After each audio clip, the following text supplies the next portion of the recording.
গৰ্ভত ল'ৰা সন্তান থাকিলে কোনটো ঠাইত থাকে বিষ? নমস্কাৰ বন্ধু বান্ধৱীসকল, আপোনালোকক মোৰ চেনেল অসমীয়াত ঘৰুৱা দিহা বাই চন্দ্ৰকলালৈ স্বাগতম জনালোঁ।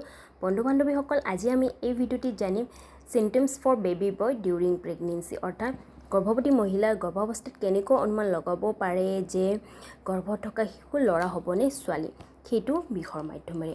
বন্ধু বান্ধৱীসকল, গৰ্ভৱতী মহিলাৰ ক'ত বিষ থাকিলে কি হোৱাৰ সম্ভাৱনা বেছি থাকে সেইটো জানিম আজি আমি এই ভিডিঅ'টি।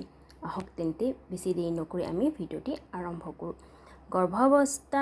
গৰ্ভৱতী মহিলাৰ ক'ত বিষ থাকিলে ল'ৰা হয় আৰু ক'ত বিষ থাকিলে ছোৱালী হয় সেইটো এটা অনুমান কৰা হয়, হয়নে নহয়?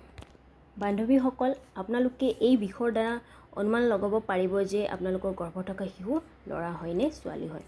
বন্ধু বান্ধৱীসকল, আপোনালোকে 100% চিয়'ৰ হ'ব নোৱাৰে যে আপোনালোকৰ গৰ্ভত থকা সন্তান ল'ৰা হয়নে ছোৱালী। আপোনালোকে 80% আপোনালোকে চিয়'ৰ বা গেছ কৰিব পাৰে যে আপোনালোকৰ গৰ্ভত থকা সন্তান ল'ৰা হ'বনে ছোৱালী। আজি আমি এই ভিডিঅ'টিত কিছুমান পুৰণা উপায়ৰ বিষয়ে জানিম, যিটো উপায়ৰ দ্বাৰা গম পাব পাৰি যে ক'ত বিষ থাকিলে কি হয়, ল'ৰা হয়নে ছোৱালী হয়। গৰ্ভাৱস্থাৰ সময়ছোৱাত গৰ্ভৱতী মহিলাৰ হৰম'নৰ পৰিৱৰ্তনৰ কাৰণে তেওঁলোকৰ বহুতো সাল সলনি হোৱা দেখা যায়, হয়নে নহয়?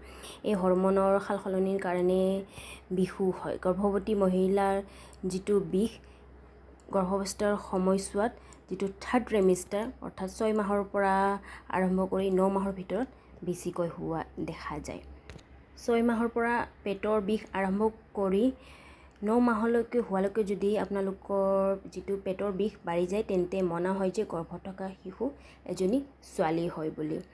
কিন্তু ঠিক ইয়াৰ বিপৰীতে যদি গৰ্ভাৱস্থা 6 মাহৰ পৰা 9 মাহৰ ভিতৰৰ বিষ যদি আপোনালোকৰ ৰখি ৰখি আহে আৰু লগতে আপোনালোকৰ কঁকালৰ বিষ 2 ছেকেণ্ডৰ কাৰণে থাকে, আকৌ যায়, অলপ অলপ পেটৰ বিষ হয়, তেন্তে মনা হয় যে গৰ্ভত থকা সন্তান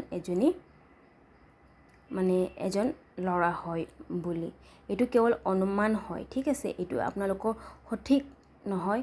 এইটো ইয়াত যিকেইটা উপায় বা লক্ষণৰ বিষয়ে কোৱা হৈছে সেইটো 80%ই সঁচা হয়, 100% সঁচা নহয়। এইটো এটা অনুমান লগোৱা হয়, কাৰণ আগৰ দিনত আইতাহঁতে এজনী গৰ্ভৱতী মহিলাক চাইহে অনুমান লগাইছিল যে তেওঁৰ পেটত থকা সন্তানটো ল'ৰা হয় নে ছোৱালী হয় বুলি। গতিকে এয়া আছিলে গৰ্ভত ল'ৰা সন্তান থাকিলে কোনটো ঠাইত থাকে বিষ, তাৰে বিষয়ে। যদি আপোনালোকক মোৰ এই ভিডিঅ'টি ভাল লাগিছে তেন্তে এটা লাইক কৰিব, লগতে মোৰ ভিডিঅ'বোৰ শ্বেয়াৰ কৰিব, লগতে মোক কমেণ্ট কৰি জনাব কেনেকুৱা লাগিল মোৰ ভিডিঅ'টো, বা আগলৈ কিবা বিষয়ে জানিব বিচাৰিছে প্ৰেগনেঞ্চি ৰিলেটেড মোক কমেণ্ট কৰি জনাব, ঠিক আছে। আৰু লগতে মোৰ চেনেলটো ছাবস্ক্ৰাইব কৰিব, কাৰণ আপোনালোকে মোৰ চেনেলটো ছাবস্ক্ৰাইব নকৰে, মোৰ ভিডিঅ'টো চাই হয়, আপোনালোকে লাইকো নকৰে, ছাবস্ক্ৰাইবো নকৰে। আপোনালোকে মোৰ চেনেলটো প্লিজ ছাবস্ক্ৰাইব কৰি দিব, ঠিক আছে। ধন্যবাদ।